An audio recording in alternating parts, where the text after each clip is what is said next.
അസ്സലാമു അലൈക്കും വറഹ്മത്തുള്ളാഹി വബറകാതുഹു. ഖുർആൻ പഠനം സൂറത്തുൽ മുൽക്ക് 8-ാമത്തെ സൂക്തം വിശദീകരണം ഭാഗം 2. ബിസ്മില്ലാഹിർ റഹ്മാനിർ റഹീം. അൽഹംദുലില്ലാഹി റബ്ബിൽ ആലമീൻ വസ്സലാത്തു വസ്സലാമു അലാ റസൂലിഹിൽ അമീൻ വഅലാ ആലിഹി വസഹ്ബിഹി അജ്മഈൻ. തക്കാദു തമയ്യസു, അത് നരകം പിളർന്നു പോകുമാറാകും. മിനൽ ഗൈലി, ക്ഷോഭത്താൽ. കുല്ലമാ ഉൽക്കിയ, എറിയപ്പെടുമ്പോഴെല്ലാം. ഫീഹ, അതിൽ, ആ നരകത്തിൽ. ഫൗജുൻ, ഓരോ സംഘവും. സഅലഹും, അവരോട് ചോദിക്കും. ഖസനതുഹ, അതിൻ്റെ കാവൽക്കാർ. അലം യഅ്തിക്കും, നിങ്ങളുടെ അടുക്കൽ വന്നിരുന്നില്ലേ. നദീർ, ഒരു മുന്നറിയിപ്പുകാരൻ. നരകം ക്ഷോഭത്താൽ പിളർന്നു പോകുമാറാകും എന്നതിനെക്കുറിച്ചാണ് വിശദീകരിക്കപ്പെട്ടത്.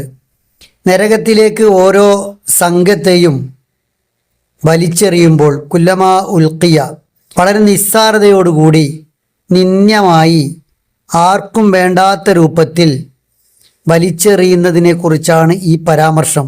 വിറകിനെ തീയിലേക്ക് വലിച്ചെറിയും പോലെ നരകത്തിലേക്ക് വലിച്ചെറിയുകയാണ് ചെയ്യുക. സത്യനിഷേധികളെ അങ്ങനെ വലിച്ചെറിയുന്ന സമയത്ത് അവരോട് ചോദിക്കുന്ന ചോദ്യം, നിങ്ങളുടെ അടുക്കൽ മുന്നറിയിപ്പുകാരൻ വന്നിരുന്നില്ലേ എന്നാണ്. നരകത്തിൻ്റെ കാവൽക്കാരാണ് ഈ ചോദ്യം ചോദിക്കുന്നത്. വളരെ പരിഹാസം നിറഞ്ഞ ശാസനാപരമായ ഒരു ചോദ്യമാണ് ഇത്. മലക്കുകൾ തന്നെ ലഘുവായി വിചാരണ ചെയ്യുന്ന രൂപത്തിലുള്ള ചോദ്യമാണ് ഇത് എന്നും പറയപ്പെട്ടിട്ടുണ്ട്. മാനസികമായ ശിക്ഷയുമാണ് ഈ ചോദ്യം. ഈ ചോദ്യത്തിലൂടെ സത്യനിഷേധികളെ ബോധ്യപ്പെടുത്തുന്നത് നിങ്ങൾ അർഹിക്കുന്ന ശിക്ഷയാണ് ഈ നേടുന്നത് എന്നതാണ്. നിങ്ങൾ അജ്ഞതയാലല്ല പിഴച്ചത്. അറിവ് നൽകാൻ പ്രവാചകന്മാരും വേദങ്ങളും ഉണ്ടായിട്ടും, നദീർ അഥവാ മുന്നറിയിപ്പുകാരൻ വന്നിട്ടും നിങ്ങളത് ഉൾക്കൊണ്ടില്ല എന്നതാണ് നിങ്ങൾ ഇങ്ങനെ ഒരു നരകത്തിലേക്ക് എത്താൻ കാരണം. ഫൗജ് എന്നാൽ കൂട്ടം, സംഘം എന്നൊക്കെയാണ് അർത്ഥം. കൂട്ടമായാണ് നരകത്തിലേക്ക് തള്ളുക എന്ന് ഖുർആൻ വേറെയും പരാമർശിച്ചിട്ടുണ്ട്. ശാരീരികമായ വേദന നൽകുന്ന തിളച്ചുമറിയൽ ശിക്ഷ, വഹിയ തഫൂർ. ശ്രവണപരമായ ഭീകരമായ ശിക്ഷയാകുന്ന ഷഹീഖ്, മാനസിക ശിക്ഷയാകുന്ന നരകത്തിൻ്റെ കാവൽക്കാരുടെ ചോദ്യം. ഇങ്ങനെ എല്ലാ അർത്ഥത്തിലുമുള്ള ശിക്ഷയിലേക്കാണ് നരകാവകാശികൾ എത്തുന്നത്.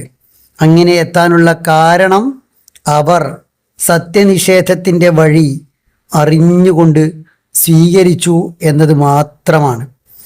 തഫൂർ, തമയ്യസ്, ഷഹീഖ്, 3 പ്രയോഗങ്ങളാണ് നരകത്തിൻ്റെ ഭയാനകമായ അവസ്ഥയെ സൂചിപ്പിക്കാൻ തൊട്ടടുത്ത ആയത്തുകളിലായി ഈ സൂറത്തിൽ അള്ളാഹു ഉപയോഗിച്ചത്.